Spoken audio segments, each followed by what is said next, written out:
Shalom, eu sou o pastor Marcelo Adriano, do Ministério Instituto Yahvé Shalom de Curitiba.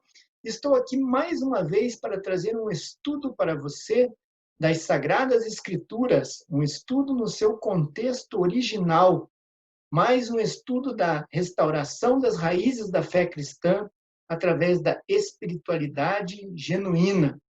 É nós estudarmos o seu contexto da forma como ele foi escrito, no seu original, e sem as distorções, quer sejam romanas, quer sejam latim, qualquer outra língua. E hoje, em especial, eu trago aqui um que é o mais polêmico dos personagens do Novo Testamento, e diria também um personagem de difícil compreensão e aquele personagem que foi mais mal compreendido em todo o cânone bíblico do Novo Testamento. É o Rabino Shaul. Não sabe quem é? O apóstolo Paulo, Saulo de Tarso, aquele que era o perverso perseguidor dos cristãos, aquele que perseguia aqueles que haviam se convertido ao caminho, como eram chamados os primeiros cristãos, ou até mesmo a seita do Nazareno.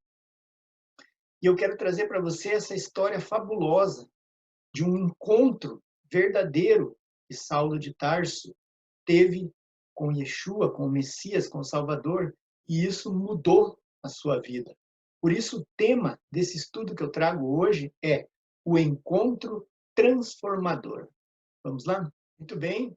Temos aqui, né, a imagem aí representando, né, o encontro de Saulo com Jesus, lá no capítulo 9 do livro de Atos, né, onde Paulo ia até Damasco, no caminho para Damasco, e teve esse encontro fabuloso, o qual nós vamos ler o texto agora. Atos 9, versículo 2 a 8.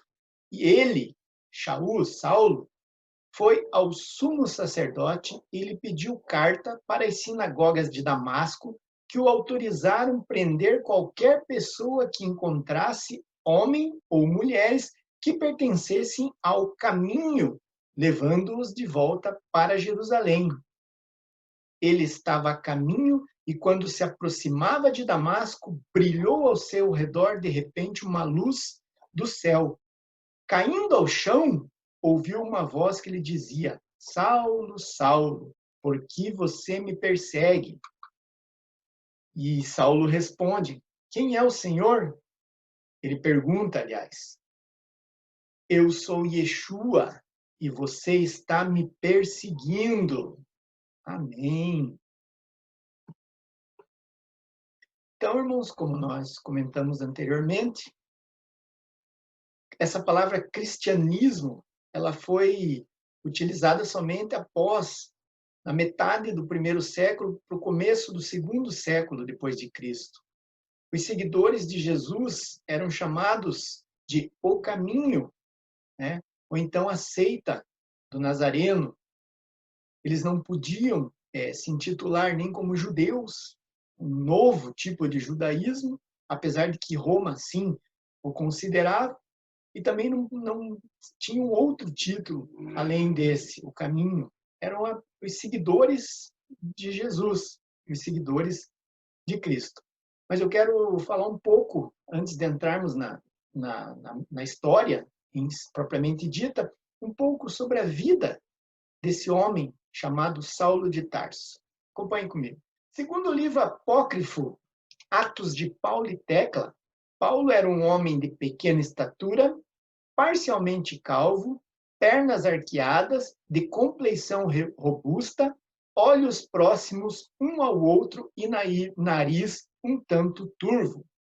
Lembrando que livros apócrifos são aqueles livros que não compuseram o cânon bíblico, ou seja, são aqueles que não são considerados inspiração divina. São aqueles livros que foram deixados de lado do cânon bíblico.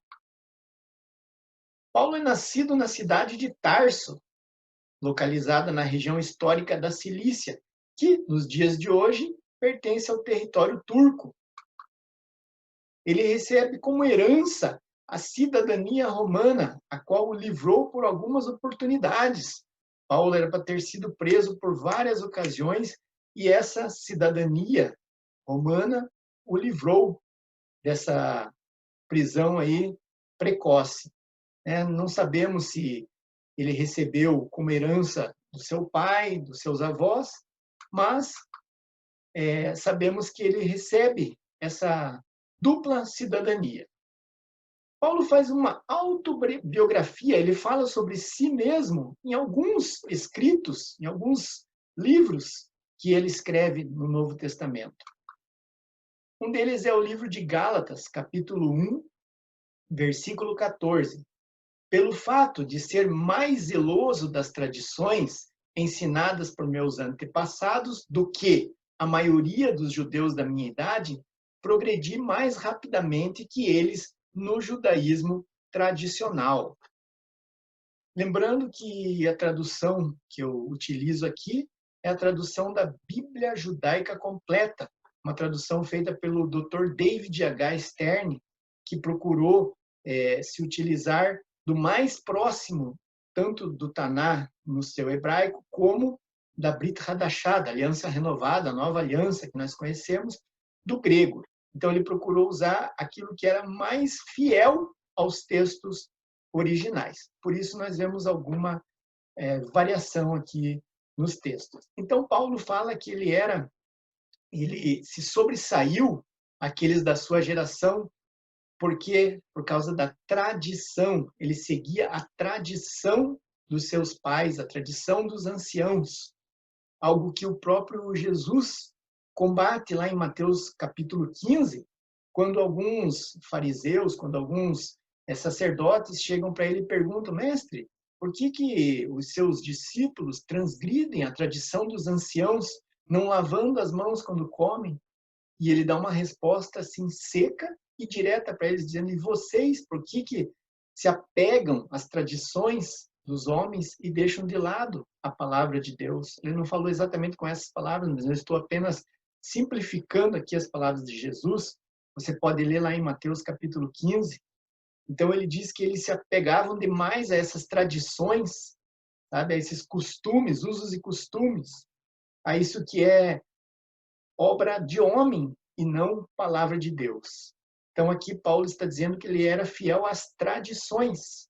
Ele sabia muito sobre aquilo que é tradições. Mais adiante nós falaremos o que eram essas tradições dos anciãos. Mas Paulo se revela, ele faz uma auto-apresentação em outros textos também. Veja comigo. Filipenses 3, 5 e 6. Paulo está falando de si mesmo aqui. Circuncidado ao 8º dia, como mandava a lei, a Torá, filho de Israel por nascimento, da tribo de Benjamim, hebreu dos hebreus, quanto à Torá, fariseu, quanto ao zelo, perseguidor dos seguidores de Yeshua, quanto à justiça que há na Torá, irrepreensível. Então, Paulo aqui explica um pouco quem ele era, o que ele era, né? O perseguidor daqueles seguidores de Jesus era um fariseu, né? Aqui ele está usando o presente do indicativo: eu sou um fariseu.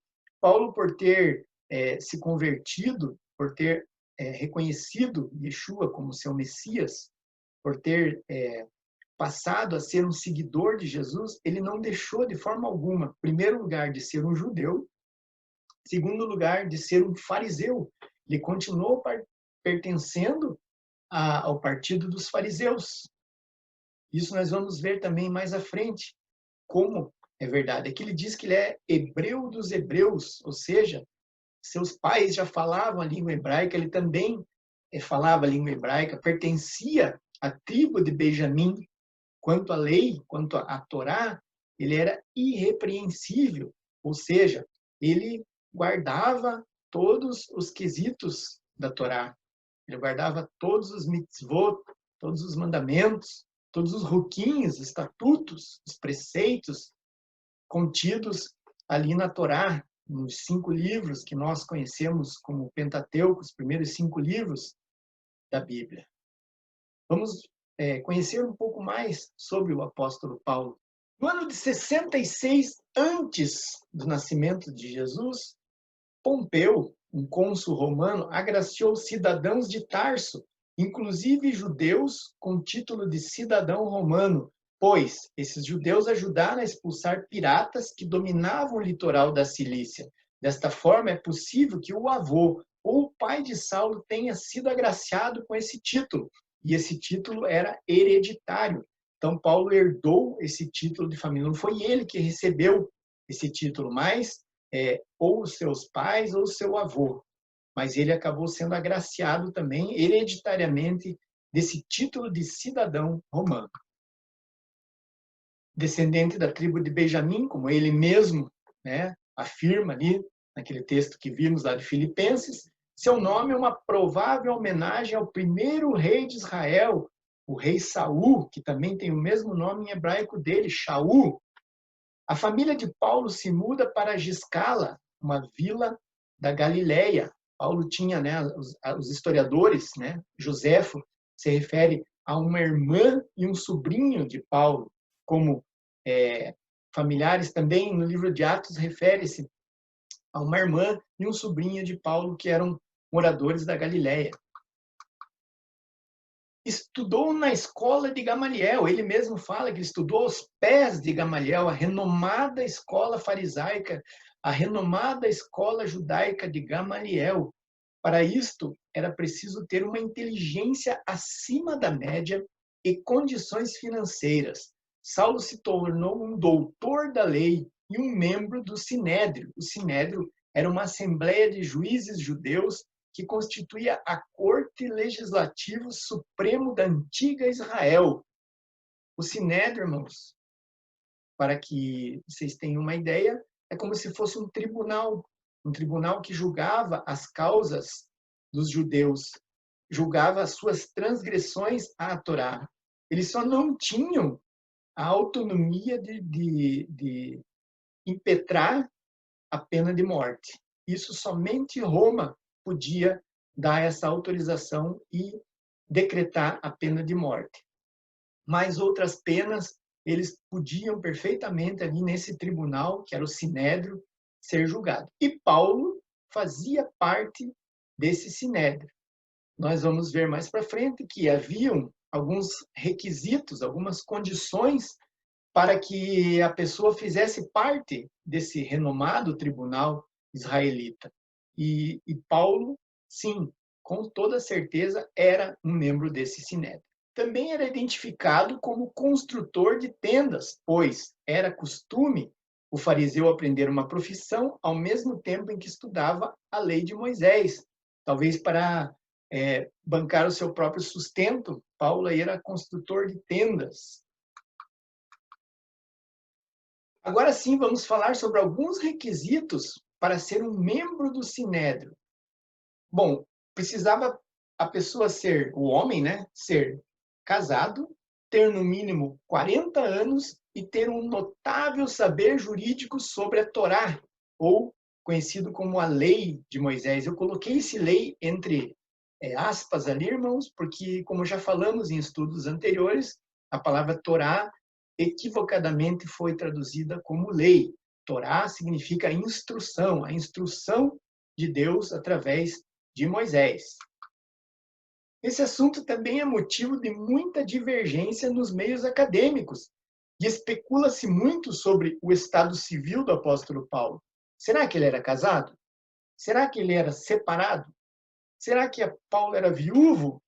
O que diz a Bíblia sobre isto? Será que a Bíblia, algum capítulo, Paulo comenta se ele era, qual era o seu estado civil, se ele era casado, se ele era separado, se ele era solteiro, se ele era viúvo? Será? A Bíblia não cita em momento algum o estado civil de Paulo, mas da forma como ele ensina acerca do casamento, lá no livro de 1 Coríntios, capítulo 7, conseguimos concluir que ele fala com conhecimento de causa e experiência de vida. Muito bem, irmãos. Para que você fale de um determinado assunto, é necessário que você tenha um pleno conhecimento e até mesmo experienciado sobre esse assunto, né? Geralmente, aquelas pessoas que palestram para viciados é uma pessoa que já foi uma viciada, é um ex-viciado, né? Pessoa que palestra para alcoólatra é um ex-alcoólatra, né? Nós temos aí no meio cristão, a igreja ela é composta de muitos ex-alcoólatra, ex-drogado, ex-prostituta, ex-traficante, e essas pessoas passaram por essas experiências na pele. Então, elas têm conhecimento de causa para poder falar sobre esse assunto.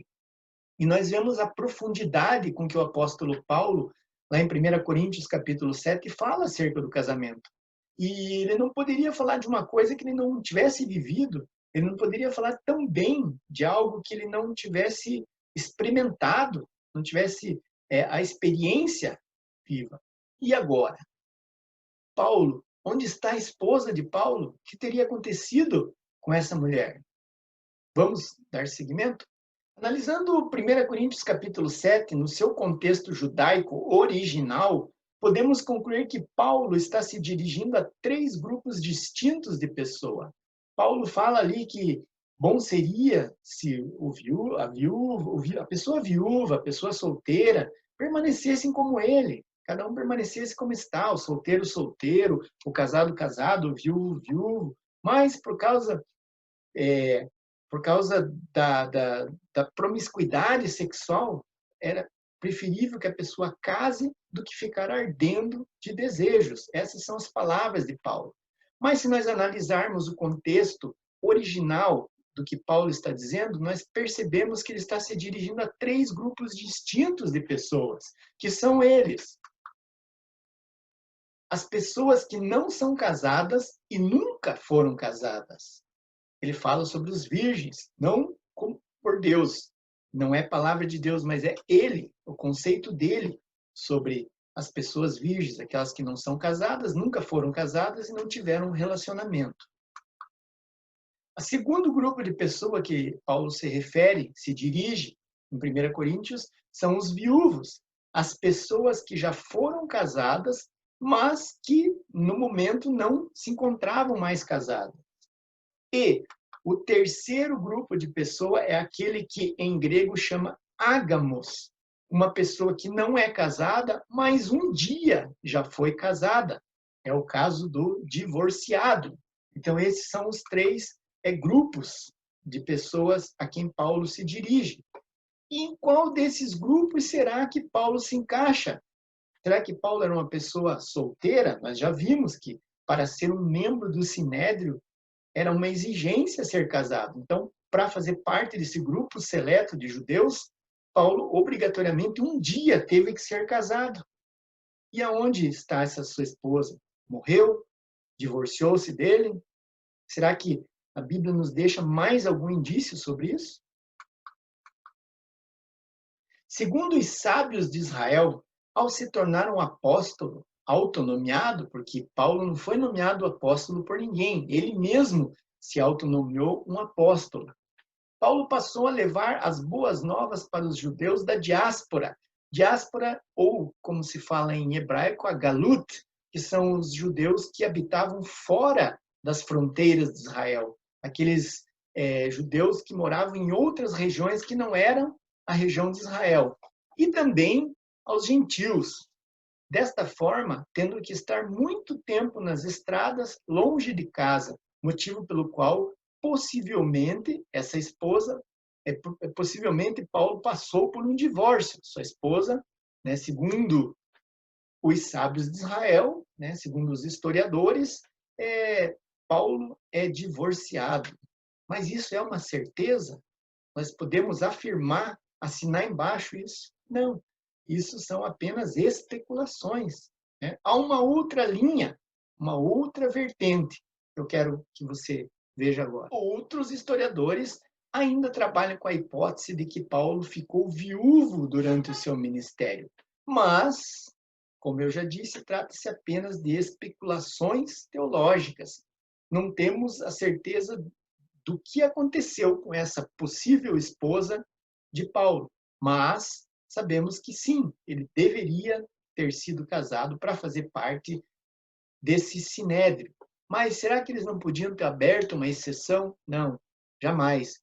Esse era uma sociedade fechada e as exigências ali eram cumpridas à risca. Outro grande equívoco propagado pela teologia cristã é de que Saulo, após o encontro com Jesus, lá no capítulo 9, que nós lemos no começo, teve seu nome mudado para Paulo. Não é verdade, irmãos? Quem nunca ouviu falar pregações falando sobre isso, que Saulo de Tarso era o perseguidor dos judeus, perseguidor dos crentes, dos cristãos, dos seguidores de Jesus. E quando ele tem aquele encontro, lá em Atos 9, ele, além de ter a sua vida transformada e mudada, ele tem o seu nome mudado para Paulo. Ele passa a se chamar Paulo, porque antes era Saulo, o perseguidor, agora ele é Paulo, o apóstolo. Correto? Correto. Nós ouvimos falar isso, mas isso não é uma verdade. Nós já falamos no início desse estudo que Paulo tinha uma dupla cidadania.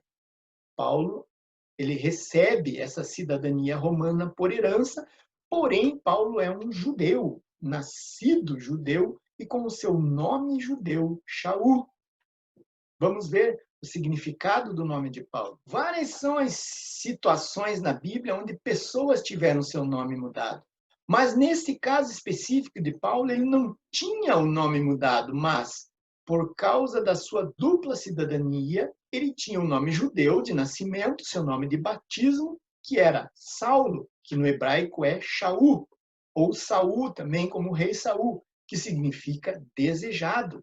E o seu nome de origem grega, Paulus, que significa pequeno. Todo nome grego recebia um S no final. Mateus, Marcos, Lucas e Paulo. Paulo é uma tradução do grego, aí americanizado para depois vir para o português. Na verdade, é Paulus, né? O próprio nome de Jesus no seu hebraico é Yeshua. No latim, Yesou. Aí, quando ele chega no grego, ele ganha aquele S no final, Yesous. Quando ele passa para o inglês, ele já dá uma mudada para Jesus, né? O Y, né? O Yud, ele acaba virando um J, Jesus. E no nosso português, ele passou a ser Jesus. Então, todo nome de origem grega recebia um S no final, assim como Paulus, né, Lucas, Marcos e demais nomes.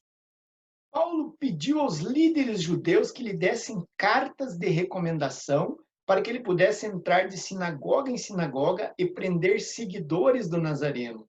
O apedrejamento de Estevão foi totalmente ilegal, porque só Roma tinha o poder de decisão sobre execuções. Nós vemos que o primeiro aparecimento de Paulo na Bíblia foi exatamente no apedrejamento de Estevão. A cidade de Damasco ficava a cerca de 240 quilômetros de Jerusalém. Paulo escolhe Damasco por se tratar de um grande centro comercial, onde passavam caravanas da Síria, da Mesopotâmia, da Pérsia e da Arábia. E se a mensagem se espalhasse em Damasco, logo chegaria a todas essas regiões.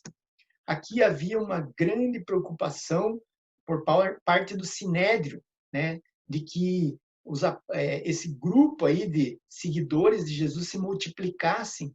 E aí, no capítulos anteriores aí em Atos, Gamaliel sabiamente fala algo tremendo. Ele fala assim: se for de Deus, não tem quem segure. Mas, se não for de Deus, por si só, vai acabar. Então, ele quer dizer que não era para se preocupar com esse grupo, não era para se preocupar com esses seguidores, porque se não viesse da parte de Deus, sozinho iria acabar. Mas, se fizesse parte, se Deus tivesse nesse negócio, iria prosperar e não tinha quem segurasse. Então, a preocupação do Sinédrio era dessa multiplicação dos seguidores de Jesus. E no que isso interferia? Interferia nas relações públicas de Israel com Roma. Isso poderia causar aí um certo desconforto, um frenesi aí em Jerusalém e em toda a Galiléia e a Judéia por causa desses seguidores de Jesus. Vamos dar continuidade? O encontro de Saulo com Yeshua. Equivocadamente, a tradição cristã acrescentou ao texto de Atos 9:4 a história de que Saulo, ao encontrar com Jesus, cai do cavalo. Na verdade, o texto diz apenas que ele caiu ao chão. Isso aqui também, irmãos, é um outro mito, né? Quem é que nunca ouviu falar essa história de que Saulo ia indo, juntamente com outras pessoas, no caminho de Damasco, andando ao passinho ali com o seu cavalinho, quando ele viu uma luz forte, que era Jesus, e essa luz assustou o cavalo empinou e ele cai do cavalo, né? Nós não ouvimos essa história? Pois é, isso aí é um mito, isso é uma ficção que foi um acréscimo que foi colocado na história bíblica, isso não existe. Essa mesma passagem ela é repetida em 2 outros textos e também, de forma alguma, ela dá a impressão, ela nos dá a interpretação de que Paulo tenha caído do cavalo. Simplesmente fala que ele caiu ao chão. Vamos ver quais foram esses outros 2 textos. Esse relato é repetido em Atos 22, do versículo 5 ao versículo 16, e Atos 26, de 13 a 18. E apesar de haverem variações, né, entre uma narrativa e a outra, ainda assim não encontramos qualquer indício que nos leve a interpretar que Saulo caiu de um cavalo. Então isso foi acrescentado aí pela tradição, pela teologia cristã. Aí é um mito que Paulo caiu do cavalo, né? Mas quem é que nunca ouviu falar nisso? Sendo Saulo um doutor na lei mosaica, olha que pergunta interessante, uma pergunta capciosa. Como então ele não reconheceu a Yeshua como o Messias anunciado na lei e nos profetas? Desde os tempos de Moisés, Israel espera a vinda de um Messias, espera a vinda de um libertador. Moisés já anunciou que viria um profeta semelhante a ele, que viria um libertador semelhante a ele. A Torá já anunciava a vinda desse Messias. Os profetas de Israel, grandes, os maiores, os menores, já anunciavam essa era messiânica, já anunciavam que viria o perfeito. Mas então, como Paulo, alguém que conhecia as Escrituras, não conseguiu fazer essa conexão e reconhecer na pessoa de Yeshua esse Messias? Ah, existe uma resposta para isso. Veja comigo. Na verdade, o próprio Paulo responde já lá atrás, né, no livro de Gálatas 1:14, que nós lemos lá atrás, quando ele diz que ele era melhor na tradição do que os demais da sua geração. Saulo foi trazido desde a mocidade para a renomada escola farisaica do Rabban Gamaliel, o grande, o rabino Gamaliel. E essa escola farisaica sempre deu maior ênfase ao estudo da lei oral do que da lei escrita, deixando de se aprofundar também no estudo dos profetas de Israel. Mas o que seria essa lei oral? Há estudos anteriores que eu já dei que eu esmiuço bem o que é isso, mas eu vou te relembrar aqui. A lei oral, segundo dizem os rabinos, lá no Sinai, Moisés recebe a lei escrita, a Torá, e nessa Torá ficaram algumas lacunas, ficaram algo em aberto que a lei oral, aquilo que Moisés recebeu de Deus oral, serve para fechar essas lacunas. E isso era passado de geração para geração, até que passou então a ser escrito através da Mishnah e através do Talmud, né? A Gemara e o Talmud, esses compêndio aí, esse vademecum bíblico aí dessas desses comentários rabínicos e judaicos formaram, então, a tradição oral, a tradição dos anciãos, que também falamos no início desse estudo. Então, essa escola farisaica, ela dava mais ênfase a isso. E qual era a diferença? A halahá também, a lei judaica, faz parte. Irmãos, basicamente, os usos e costumes, as tradições que foram embutidas pelo homem e não faziam parte da lei de Deus. Até mesmo os profetas de Israel, um estudo mais aprofundado era deixado de lado. Por isso, talvez seja o motivo em que Paulo não enxerga em Yeshua a pessoa do Mashiach, a pessoa do Messias.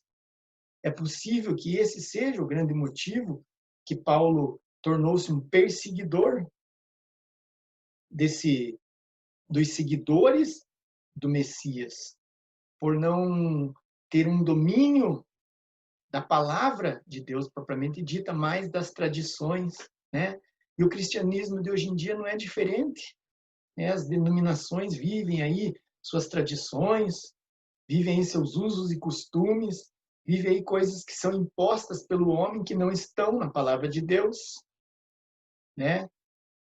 E isso foi combatido pelo próprio Jesus lá em Mateus 15, como falamos, né? As convenções, tudo isso é opinião de homem e não é palavra de Deus. Talvez isso tenha cegado Paulo no conhecimento e no reconhecimento desse Messias. Vamos dar continuidade.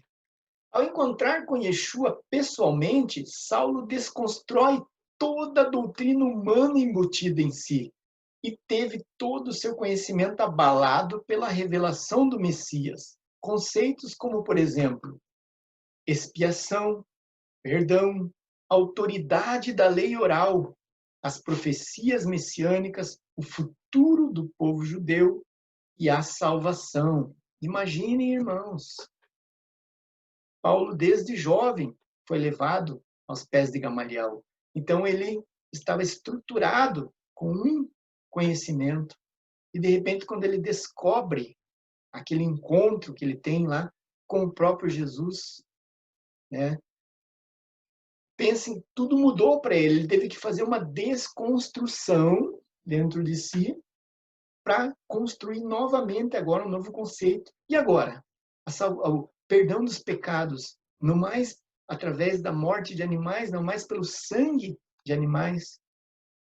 A salvação, não mais agora também pela guarda fiel da Torá. A lei oral, será que ela é válida? Será que ela não é válida? Sabe, Paulo teve aí um momento em que ele teve que parar, né, pegar tudo aquilo que ele tinha como conhecimento, tudo aquilo que ele tinha aprendido na escola de Gamaliel, né, e fazer aí uma triagem daquilo que encaixava com o ensinamento de Jesus e aquilo que não encaixava com o ensinamento de Jesus. É difícil. Para nós cristãos também é exatamente isso que nós temos feito através dessa restauração das raízes da nossa fé, retornando à nossa origem, né? Retornando, né, a nossa raiz, que é Israel e não Roma, retornando, né, ao princípio, a entender que a fé cristã ela tem aí um mapa inicial, ela tem um projeto inicial. O engenheiro deixou ali o seu projeto, né?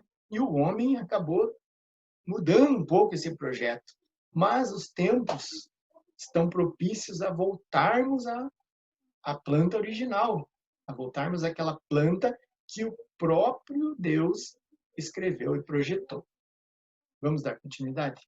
Paulo, mesmo após o encontro com Jesus, ele não foi imediatamente atrás dos outros apóstolos, mas ele se isolou na Arábia por 3 anos.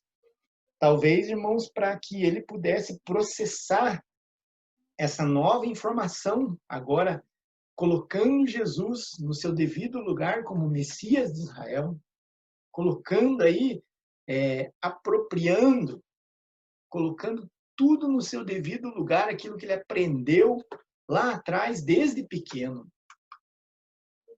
Lá ele consolida a sua versão do evangelho, mas dessa vez incluindo os gentios na base teológica desse evangelho, sem precisar torná-los prosélitos. Prosélitos é aquele que é convertido ao judaísmo, não é aquela pessoa nascida israelita, não é israelita de nascença, mas é alguém que se converte à religião judaica. Nem o tempo curou o sentimento de suspeita dos discípulos. Paulo foi se apresentar aos apóstolos em Jerusalém, mas a recepção foi muito fria. Lógico, irmãos, há de se entender a reação dos apóstolos, né? Paulo era um perseguidor declarado dos seguidores de Jesus. Aí, de repente, ele vem e se fala ser um deles, ele se autodiz ser um deles. Não é de se estranhar?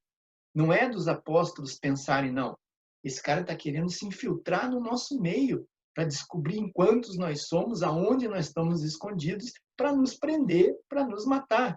Então, ele teve assim uma recepção muito fria. Os apóstolos não quiseram, a princípio, né, recebê-lo, não quiseram, a princípio, reconhecê-lo como um apóstolo. Mas isso, com o tempo, foi mudando. Eles começaram a pegar aí a confiança em Paulo, assim como nós vamos ver a seguir.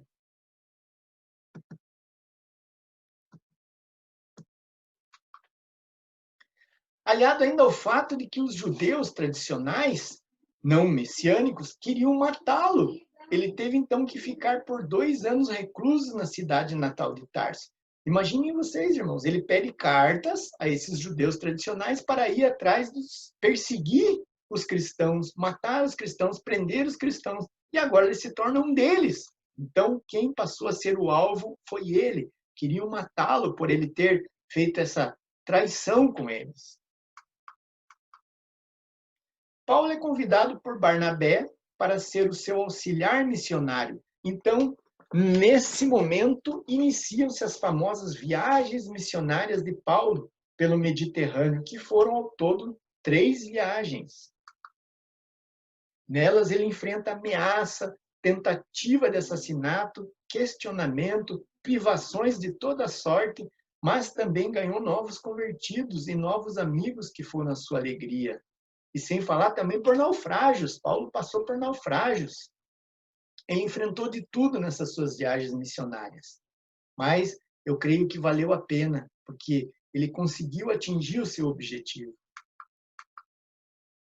Paulo tem que se justificar perante os apóstolos por estar pregando aos gentios, que eles não estavam submetidos à observação da Torá.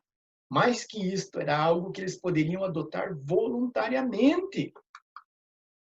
Em Atos 15, Paulo enfrenta os principais dos sacerdotes que haviam se convertido, os quais queriam circuncidar os gentios, tornando-os judeus para poderem entrar na aliança abraâmica.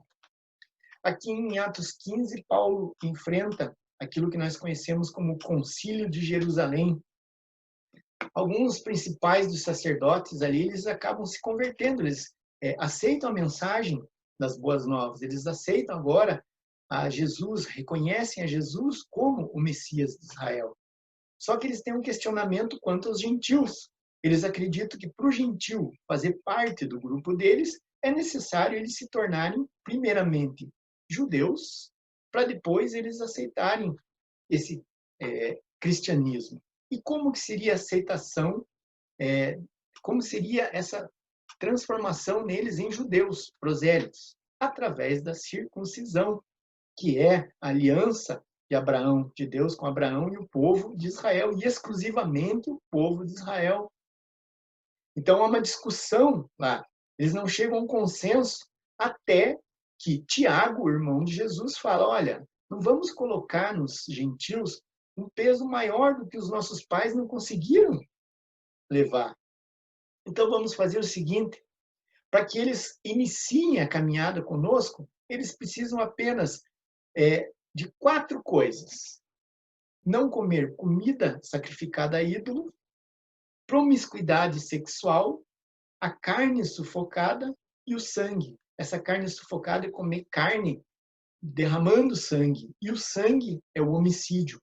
Essas 4 coisas eles tinham que cumprir para poder começar essa caminhada.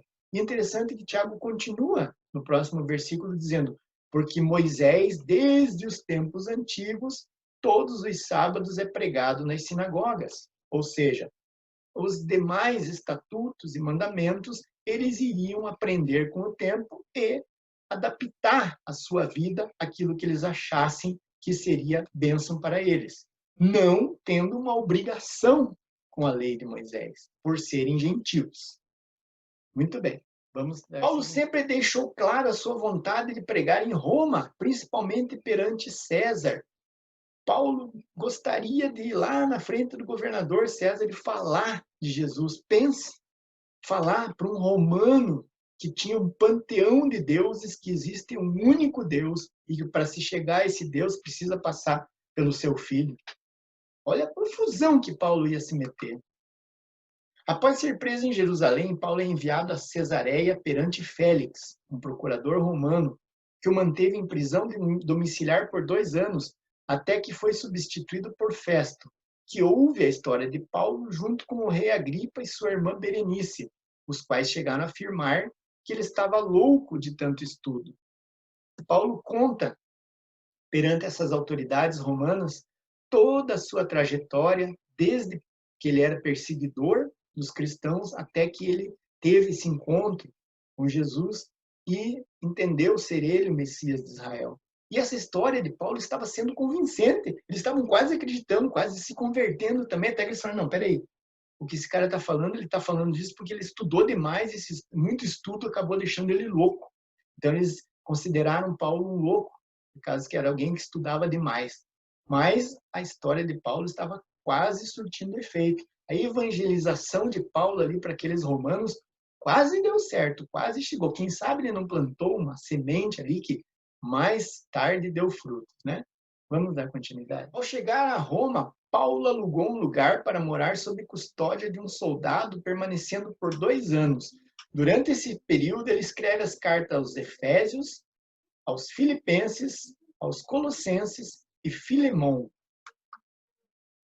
Seu julgamento não é narrado na Bíblia, mas os historiadores afirmam que ele foi absolvido. Pelo menos nessa oportunidade, Paulo permaneceu vivo e foi absolvido no seu julgamento lá em Roma.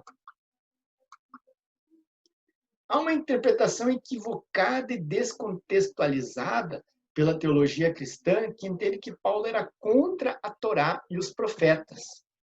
Não é o foco do nosso estudo de hoje, mas vale a pena relembrarmos, né, que Paulo nunca, jamais pregou contra a lei e os profetas, porque ele era um judeu, um fariseu, que guardava a lei e conhecia um pouco dos profetas, né? O que acontecia que Paulo era contra o legalismo, é que os judeus tentavam embutir na mente dos gentios que se convertiam que eles tinham que se circuncidar e tinham que cumprir a lei de Moisés para serem aceitos por Deus. A simples graça do Messias não bastava. A aceitação de Jesus, o recebimento de Jesus como o seu Messias não era o suficiente. Talvez isso não garantisse a eles a salvação, mas sim o cumprimento fiel da lei e a circuncisão, se tornarem. Eles eram, inclusive, considerados, os gentios, como judeus de segunda classe. E eles mesmos se sentiam minorizados por esses judeus verdadeiros. E isso causou alguma confusão. E Paulo, onde ele passava, em todas as igrejas fundadas por ele, ele teve esse mesmo problema. Então ele fala, não, não é necessário fazer isso. Cada um permaneça como está. O circunciso, que é o judeu, permanece circunciso. O incircunciso, que é o gentil, permaneça incircunciso. Porque a circuncisão verdadeira não é na carne, mas é no coração. Essa circuncisão foi feita pelo sacrifício do Messias. Então, Paulo não pregava contra a lei para os judeus, mas pregava contra a lei para o gentil, que realmente o gentil não era atrelado, o gentil não tinha o compromisso com essa lei que era apenas para o judeu. Mas em momento algum ele pregou contra, dizia que não precisava mais circuncidar, ele nunca disse isso, ele nunca comeu alimentos que não fossem kosher, kasher, fossem permitidos. E as demais leis, como ele fala lá em Filipenses, quanto à lei, ele era irrepreensível. Ele cumpria todos os aspectos e ensinava sobre essa lei. Muito bem. Na verdade, Paulo se contrapôs ao legalismo, que é o que eu falei, é que pregavam, né, esses judeus pregavam que a obediência aos mandamentos fazia com que Deus aceitasse melhor esses gentios. E isso era uma grande mentira, e isso foi algo que Paulo combateu veemente. A fé em Jesus sempre foi considerada por Roma, pelo menos em um primeiro momento, como uma ramificação do judaísmo. Dessa forma, de acordo com a lei romana domínia, ela era permitida. Muito bem, irmãos, existia uma lei romana chamada domínia, que era basicamente o seguinte: Roma dominava uma determinada região, um determinado país, e lá esse país tinha a sua religião. Poderia perfeitamente continuar cultuando a sua religião e os seus deuses ou o seu Deus. Foi o caso da região de Jerusalém, na região de Israel. Quando Roma domina Israel, ali existiam os judeus que cultuavam um único Deus. Continuaram cultuando permitidamente. Mas o que não era permitido, que novas religiões aparecessem. Essa lei domínia, ela proibia que se cultuassem novos deuses e novas religiões. As pessoas das regiões poderiam. Os líbios poderiam continuar cultuando seus deuses, os egípcios, os gregos, todos poderiam continuar cultuando seus deuses, os judeus poderiam continuar cultuando seu Deus, mas nenhum poderia cultuar o Deus do outro. E aí começou uma pequena confusão. Após a subida ao trono do imperador Nero, iniciou-se uma perseguição contra os cristãos, havendo um massacre. Seria nessa época que Paulo teria sido morto por decapitação e deixou a famosa frase: combati o bom combate, encerrei a carreira, guardei a fé. Então, a partir do imperador Nero, Roma começou a considerar o cristianismo não mais como uma ramificação do judaísmo, mas ele começou a considerar como uma nova religião, o que era proibido pela lei domínia, porque gentios estavam adorando o Deus que era dos judeus. Então, seria como se fosse uma nova religião, e através de um Messias judeu. Então, passou a ser proibido esse cristianismo e perseguido também. Aí vieram aí os homens, né, as pessoas queimadas nas fogueiras aí em Roma, né? Seria nessa época que Paulo teria sido morto, foi decapitado, segundo a história. E ele fala lá em 2 Timóteo: combati o bom combate, encerrei a carreira, guardei a fé. Enfim, Paulo, como 13º apóstolo, em especial para os gentios, deixou um legado e muita literatura. Ele nos ensina que somente um verdadeiro encontro com Yeshua traz a transformação. E ele teve esse encontro, e ele pôde experimentar dessa graça, e pôde experimentar desse favor. Paulo tinha o conhecimento distorcido, e este conhecimento o havia cegado, assim como tem acontecido com o cristianismo na atualidade, que no passado recebeu uma infiltração de uma raiz estranha à sua raiz original. Muito bem, Paulo estudava e tinha um conhecimento distorcido das coisas. Ele tinha aí uma infiltração nos seus estudos, assim como é o cristianismo, que teve essa infiltração romana desde o século III em diante, né, os concílios que vieram cada vez mais afastando Israel da igreja, cada vez mais cada um seguiu o seu próprio rumo. Mas nos tempos que nós vivemos, nos dias que nós vivemos, é o tempo de aproximação novamente de Israel e a igreja, para voltarem a viver como viviam os crentes lá da igreja primitiva de Atos. Essa é a base, a igreja de Atos. judeus, gentios, estudando a Torá, os profetas, vivendo junto, onde tudo era de todos. Mas essa infiltração foi totalmente danosa. Essa infiltração praticamente rasgou a nossa Bíblia ao meio, deixando Israel com a lei e a igreja com a graça, como se um fosse o contrário do outro, né? Como se lei fosse o contrário de graça. E não, é uma união. E através da lei veio a graça. A graça e a lei juntas, igreja e Israel. Isso é o que os profetas de Israel sempre sonharam em ver. E hoje, nos dias de hoje, está começando a acontecer novamente esse retorno, começando a acontecer esse movimento de retorno, onde hoje já podem cultuar judeus e gentios juntos novamente, nas suas sinagogas ou então nas igrejas, nos templos. Pois bem, irmãos, esse era o nosso estudo para o dia de hoje, né? Entender que os escritos de Paulo foram um dos escritos mais controversos, um dos escritos mais mal interpretados do Novo Testamento. Pedro chega a dizer que Paulo tinha um dom especial para escrever, ele era um doutor, mas que os seus escritos eram distorcidos e utilizados para coisas que não eram o bem. Mas esse próprio Paulo, ele teve um encontro. Esse mesmo encontro que eu, que você também um dia tivemos, ou se você não teve ainda, com certeza um dia vai ter, com esse Messias que transforma, com esse Messias que muda o perseguidor ao apóstolo, aquele que muda o viciado ao pregador, aquele que muda a prostituta à serva de Deus. É isso que faz esse encontro verdadeiro com o Filho de Deus. Espero que você tenha sido abençoado por esse estudo e nos encontramos no próximo estudo. Até mais. Shalom.